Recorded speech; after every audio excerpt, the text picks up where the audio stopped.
जय हिंद। शुरू करते हैं आज की क्लास।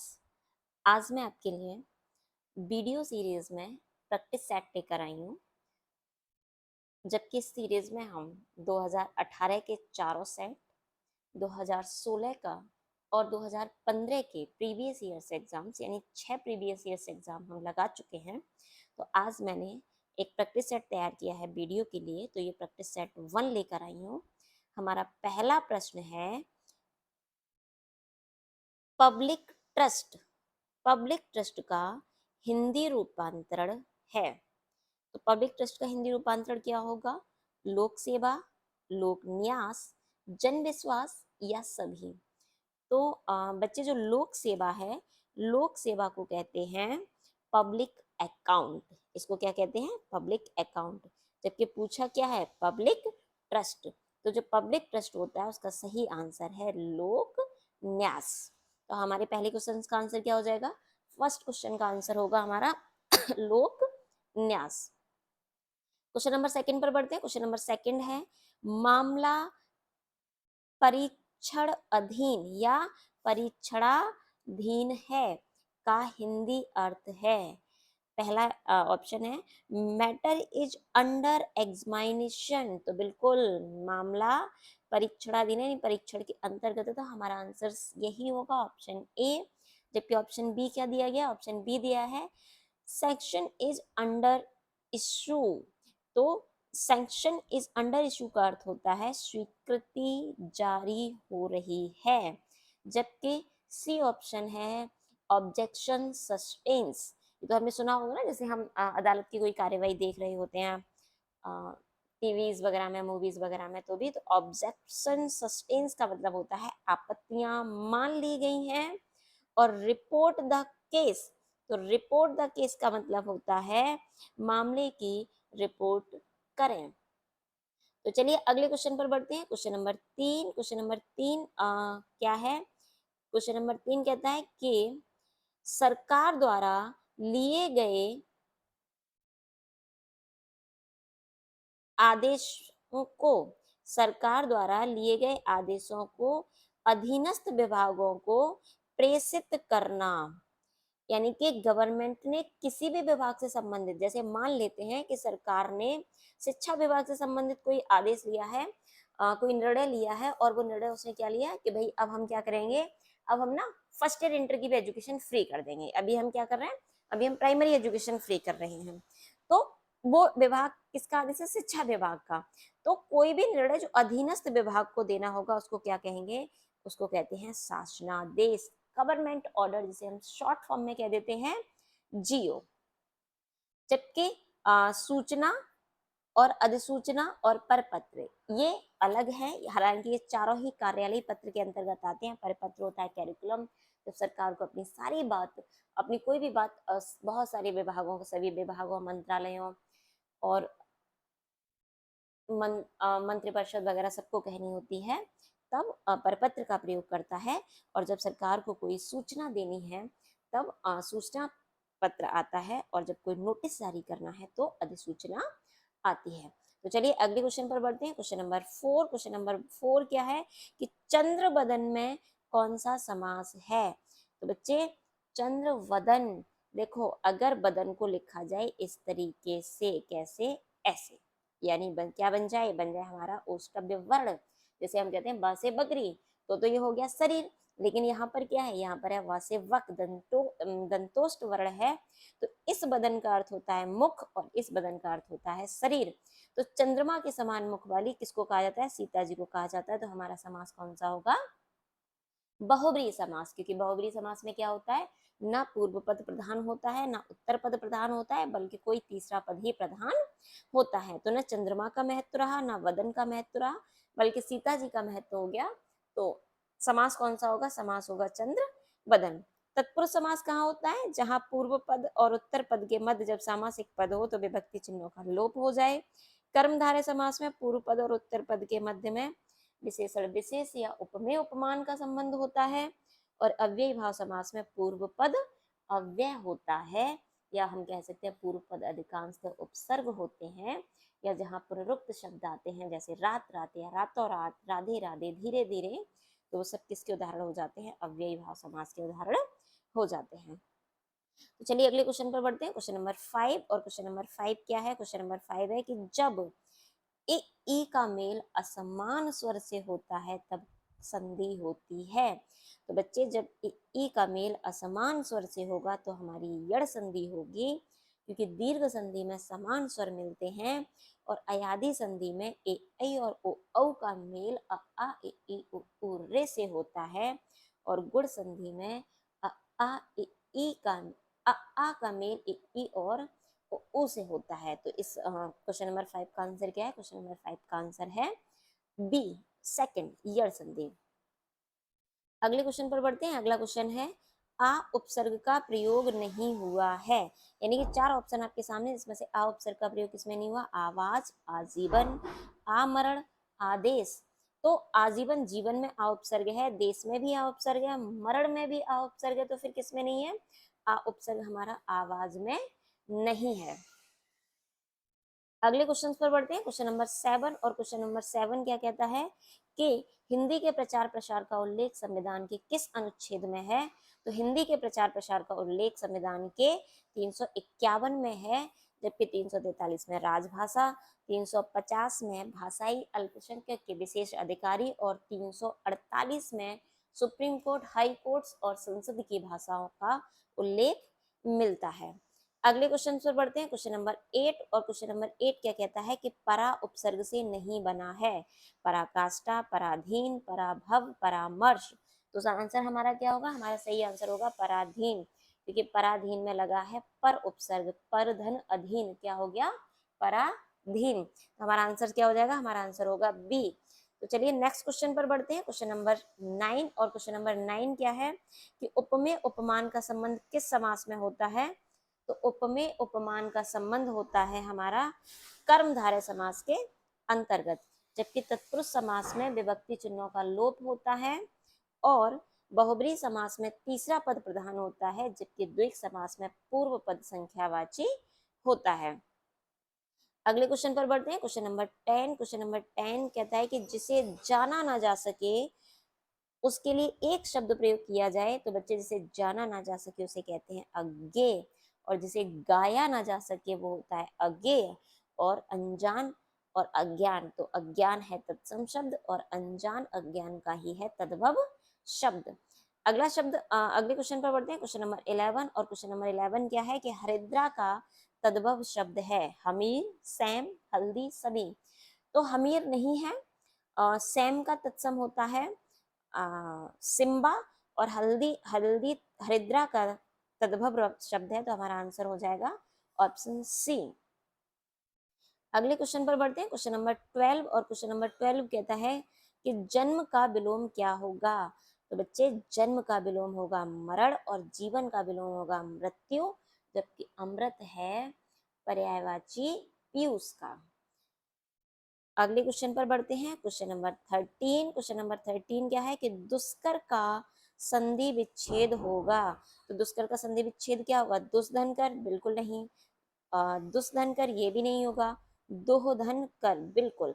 जब विसर्ग से पूर्व ए और ओ और विसर्ग के बाद का आए तो विसर्ग आदि तत्सम स में परिवर्तित हो जाता है, और ये दू तो नहीं होगा क्योंकि दो उपसर्ग होता है। अगले क्वेश्चन पर बढ़ते हैं, क्वेश्चन नंबर 14। और क्वेश्चन नंबर 14 क्या कहता है? क्वेश्चन नंबर 14 है कि निम्न में से अर्धस्वर है, तो सा और श होते हैं ऊष्म व्यंजन, य और ला भी है अर्ध अंत्यस्थ व्यंजन, लेकिन या और वा को कहा जाता है अर्ध स्वर। अगले क्वेश्चन पर बढ़ते हैं, क्वेश्चन नंबर 15। भारत की राजभाषा कब घोषित हुई? 14 अक्टूबर को, बिल्कुल नहीं। 14 अगस्त को भी नहीं, 14 अगस्त को तो पाकिस्तान आजाद हुआ था।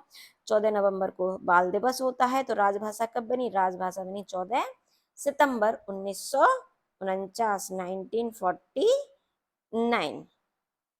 तो चलिए अगले क्वेश्चन पर बढ़ते हैं, क्वेश्चन नंबर 16। और क्वेश्चन नंबर 16 कहता है कि गीत बेचता हूं मैं, हाँ गीत बेचता हूँ, यह पंक्ति किसकी है? तो ये पंक्ति गीत फरोश रचना से ली गई है, और गीत फरोश है भवानी प्रसाद मिश्र की रचना। इसके अलावा मुक्तिबोध की जो सबसे फेमस पंक्ति एग्जाम में आती है वो है कि तोड़ने ही होंगे अब गढ़ और मठ हमें, अगले क्वेश्चन पर बढ़ते हैं। निम्न में से भक्ति काल का कवि है? तो जायसी, सूरदास, कबीरदास या सभी? तो हमारा आंसर होगा सभी, क्योंकि जायसी भक्ति काल की प्रेमाख्यान काव्यधारा के प्रवर्तक कवि हैं। सूरदास कृष्ण भक्ति परंपरा के कवि हैं, जबकि कबीरदास हमारे निर्गुण भक्ति परंपरा के कवि हैं। अगले क्वेश्चन पर बढ़ते हैं। Question number 18। क्वेश्चन नंबर 18 कहता है कि भारत भारती का रचनाकार व प्रकाशन वर्ष क्या है? भारत भारती का जो प्रकाशन वर्ष है और जो रचनाकार है वो है मैथिली शरण गुप्त, क्योंकि मैथिली शरण गुप्त ने भारत भारती रचना लिखी थी और इसी एक रचना पर प्रसन्न होकर के महात्मा गांधी ने उन्हें राष्ट्र कवि की उपाधि दी थी, जिसका पब्लिश कब हुई थी? जो प्रकाशित हुई थी 1912 में। अगले प्रश्न पर बढ़ते हैं। Question number 19। निम्न में से तार सप्तक का कवि नहीं है? तो बच्चे तार सप्तक के कवि भारत भूषण अग्रवाल भी हैं, अज्ञेय जी भी हैं, मुक्ति बोध भी हैं, शमशेर बहादुर नहीं है, क्योंकि शमशेर बहादुर दूसरे सप्तक के कवि हैं। अगले एक मिनट, हम क्वेश्चन नंबर 15 तक कर चुके थे, तो हम अगले क्वेश्चन पर बढ़ते हैं। सॉरी, हम क्वेश्चन नंबर 19 तक कर चुके थे, तो अगले क्वेश्चन पर बढ़ते हैं। Question number 20। आदिकाल को बीज बपन काल किसने कहा? तो आदिकाल को बीज बपन काल हजारी प्रसाद द्विवेदी ने नहीं भाई, हजारी प्रसाद द्विवेदी ने तो आदिकाल ही कहा था। शुक्ल जी ने वीरगाथा काल कहा था, ग्रियर्सन ने चारण काल कहा था, जबकि हमारा आंसर होगा महावीर प्रसाद द्विवेदी। महावीर प्रसाद द्विवेदी ने आदिकाल को क्या कहा था? आदिकाल को कहा था बीज बपन काल। अगले क्वेश्चन पर बढ़ते हैं। Question number 21। एक प्रत्यय के मेल से बना अशुद्ध शब्द वैदिक? नहीं, बिल्कुल सही है, क्योंकि जब एक प्रत्यय किसी में जुड़ता है और उस शब्द का प्रारंभ ए, ई या ए से होता है तो वो आय में बदल जाता है, और उ और ओ से होता है तो वो औ में बदल जाता है, और अ से होता है तो बड़े आ में बदल जाता है, तो अंश का होगा आंशिक, जबकि ऑप्शन में दिया गया है आंशिक। तो हमारा शुद्ध आंसर क्या होगा? शुद्ध आंसर होगा हमारा आंशिक। अगले क्वेश्चन पर बढ़ते हैं। Question number 22। क्वेश्चन नंबर 22 क्या कहता है कि वे शब्द या शब्द समूह जो सहायक शब्द, बाकी के सहायक शब्द होते हुए भी बाकी के अंग नहीं माने जाते, उन्हें हम क्या कहते हैं? तो बच्चे अव्यय नहीं होते, संज्ञा भी नहीं होती, क्रिया भी नहीं होती, क्योंकि ये सब सहायक है, तो सहायक शब्द क्या नहीं होते? निपात नहीं होते। तो जो बाकी के सहायक शब्द होते हुए भी बाकी के अंग नहीं माने जाते, उन्हें हम क्या कहते हैं? उन्हें हम निपात कहते हैं। अगले क्वेश्चन पर बढ़ते हैं। Question number 23। क्वेश्चन नंबर 23 क्या कहता है कि अवसर का लाभ उठाना उपयुक्त मुहावरे के लिए शुद्ध अर्थ क्या होगा? शुद्ध ये अर्थ है, और पूछा है कि लोकोक्ति या दोहा हम मुहावरा कौन सा प्रयोग करेंगे? तो फूले ना समाना, ये तो होता है अत्यधिक प्रसन्न होना। अपना हाथ जगन्नाथ का साथ, इसका अर्थ होता है अपना काम स्वयं सिद्ध करना, और हमारा आंसर होगा बहती गंगा में हाथ धोना, यानी अवसर का लाभ उठाना। अगले क्वेश्चन पर बढ़ते हैं। Question number 24। क्वेश्चन नंबर 24 कहता है कि अर्थ के आधार पर बाकी के कितने भेद होते हैं? तो अर्थ के आधार पर बाकी के भेद होते हैं 8, जबकि शब्द के होते हैं 2। अगले क्वेश्चन पर बढ़ते हैं। Question number 25। क्वेश्चन नंबर 25 क्या कहता है कि निपात का शाब्दिक अर्थ क्या होता है? तो बच्चे, निपात का शाब्दिक अर्थ होता है बल प्रदान करना, न बदलने वाला होता है अव्यय, और सबका नाम शाब्दिक अर्थ होता है सर्वनाम का, जबकि चिन्ह शाब्दिक अर्थ है लिंग का। अगले प्रश्न पर बढ़ते हैं। Question number 26। क्वेश्चन नंबर 26 कहता है कि चाकू का बहुवचन क्या होगा? तो बच्चे, चाकू का बहुवचन चाकू होगा, क्योंकि चाकू पुल्लिंग शब्द है, और पुल्लिंग शब्द में केवल आकारांत शब्द एकारांत में परिवर्तित होते हैं, बाकी कोई भी परिवर्तन नहीं होते, एक वचन और बहुवचन में समान रहते हैं। अगले क्वेश्चन पर बढ़ते हैं। कथा का बहुवचन क्या होगा? तो कथा है स्त्रीलिंग शब्द, कथा का बहुवचन हो जाएगा कथाएं, यानी कि बहुवचन बनाते समय अय का प्रयोग किया जाता है। अगले प्रश्न पर बढ़ते हैं। अगला प्रश्न है पहिया का लिंग क्या होगा? तो लिंग पता करने के लिए हम क्या करते हैं, हम वाक्य का प्रयोग कर लेते हैं, और लिंग क्या होगा, पहिया होता है। तो पहिया में जो लिंग होगा वो होगा हमारा पुल्लिंग, ना कि स्त्रीलिंग, जबकि उभयलिंग और नपुंसक लिंग संस्कृत में होते हैं, हिंदी में हमारे 2 ही लिंग होते हैं। अगले प्रश्न पर बढ़ते हैं, क्वेश्चन नंबर 29। और क्वेश्चन नंबर 29 क्या कहता है कि निम्नलिखित में से स्त्रीलिंग शब्द है, तो मोती होता है, ये पुल्लिंग है, धनिया भी होता है, ये भी पुल्लिंग है, जबकि खिड़की होती है, तो स्त्रीलिंग क्या होगा, स्त्रीलिंग होगा हमारा खिड़की। जबकि सोफा क्या होता है, सोफा भी होता है। अगले प्रश्न पर बढ़ते हैं, प्रश्न नंबर 30। हिंदी में वाच्य होते हैं, तो बच्चे जो अंग्रेजी में हमारे वॉइस होते हैं उन्हीं को हम हिंदी में क्या कह रहे होते हैं, उन्हीं को हम हिंदी में कहते हैं वाच्य, और ये होते हैं 3। जबकि अंग्रेजी में वाच्य होते हैं 2, एक्टिव और पैसिव वॉइस, और हमारे यहाँ होते हैं 3, कर्तवाच्य, कर्मवाच्य और भाववाच्य। अगले प्रश्न पर बढ़ते हैं, प्रश्न नंबर 31। भूतकाल का भेद नहीं है, और ऑप्शन में दिया गया आसन्न भूतकाल, तो ये भूतकाल का भेद होता है। हेतुमत भूतकाल, ये भी होता है। अपूर्ण भूतकाल भी है, और संभाव्य भूतकाल बिल्कुल नहीं, संभाव्य भूतकाल होता है। वर्तमान काल का भेद संभाव्य वर्तमान काल। अगले प्रश्न पर बढ़ते हैं, क्वेश्चन नंबर 32। क्वेश्चन नंबर 32 है, कर्म वाच्य वाक्य होते हैं अकर्मक, बिल्कुल नहीं भाई, जब कर्म ही नहीं होगा तो कर्म की प्रधानता कैसे होगी, तो कर्म वाच्य हमेशा सकर्मक होते हैं, दोनों कभी नहीं होते। अगले प्रश्न पर बढ़ते हैं, क्वेश्चन नंबर 33 क्वेश्चन कहता है कि बहुब्रीहि समास के उदाहरण हैं, तो जो रूढ़ शब्द हैं बिल्कुल नहीं, यौगिक भी नहीं, जो योग रूढ़ शब्द हैं वही होते हैं बहुब्रीहि समास के उदाहरण। अगले प्रश्न पर बढ़ते हैं, क्वेश्चन नंबर 34। और 34 क्वेश्चन नंबर कहता है कि रचना या बनावट के आधार पर वाक्य का भेद नहीं है, तो रचना या बनावट के आधार पर वाक्य के 3 भेद होते हैं, सरल वाक्य, मिश्र वाक्य, संयुक्त वाक्य। विधिवाचक नहीं है, क्योंकि विधिवाचक है किस आधार पर, अर्थ के आधार पर, अर्थ के आधार पर वाक्य के 8 भेद होते हैं। चलिए नेक्स्ट क्वेश्चन पर बढ़ते हैं, क्वेश्चन नंबर 35। क्वेश्चन नंबर 35 क्या कहता है कि शब्द शक्ति का भेद नहीं है, व्यंग्यार्थ, व्यंग्यार्थ शब्द शक्ति का लक्षण होता है, भेद नहीं, भेद होते हैं अभिधा, व्यंजना, लक्षणा, तो हमारा आंसर क्या होगा, हमारा आंसर होगा ए, व्यंग्यार्थ व्यंजना शब्द शक्ति का लक्षण है। अगले प्रश्न पर बढ़ते हैं, क्वेश्चन नंबर 36। मैं और पर परसर्ग हैं, तो कर्ता का परसर्ग होता है को, और संबंध के होते हैं काकी के, रारी रे, नानी ने। अधिकरण का होता है मैं और पर, और संवेदन के होते हैं हे, अरे, ओ। अगले प्रश्न पर बढ़ते हैं, क्वेश्चन नंबर 37। क्वेश्चन नंबर 37 कहता है कि निम्न में उद्धरण चिन्ह है, तो बच्चे जो ये पहला चिन्ह है ये है पुनरुक्त चिन्ह, ये है एकल उद्धरण, जबकि उद्धरण की बात करें तो कौन सा होगा, उद्धरण होगा हमारा ये वाला, जिसे हम इंग्लिश में डबल इन्वर्टेड कॉमा कहते हैं। अगले प्रश्न पर बढ़ते हैं, क्वेश्चन नंबर 38। और 38 क्वेश्चन क्या कहता है कि वर्तमान काल के भेद होते हैं, तो बच्चे वर्तमान काल के भेद होते हैं 5, जबकि भूतकाल के भेद होते हैं 6, और भविष्य काल के भेद होते हैं 3। नेक्स्ट प्रश्न, क्वेश्चन नंबर 39 क्वेश्चन नंबर 39 कहता है कि मूल स्वर होते हैं, तो बच्चे जो हिरस्य स्वर हैं वही मूल स्वर होते हैं, और ये कौन कौन से होते हैं, ये होते हैं अ, ए, ओ और रे।